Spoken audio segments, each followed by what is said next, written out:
কুমিল্লা ১০ নাঙ্গলকোট উপজেলা বিএনপির প্রভাবশালী সদস্য ও উপজেলা উন্নয়ন সংগ্রাম পরিষদের সভাপতি আবু সায়েম আজাদের উদ্যোগে নাঙ্গলকোট উপজেলা যুবদলের যুগ্ম আহ্বায়ক মরহুম মোহাম্মদ মঞ্জুরুল আলম মঞ্জুর কবর জিয়ারত করা হয়।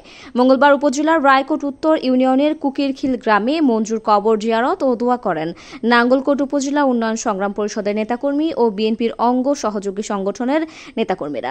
এর আগে তারা পেরিয়া ইউনিয়ন বিএনপির সাবেক সভাপতি ও শালুকিয়া গ্রামের সাবেক মেম্বার মোহাম্মদ রফিকুল ইসলামকে দেখতে যান।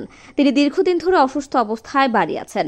এছাড়াও আবু সায়েম আজাদ কুমিল্লা ১০ সংসদীয় আসনের বিএনপির বিভিন্ন নেতাকর্মীদের সাথে ঈদুল আজহার শুভেচ্ছা বিনিময় করেন।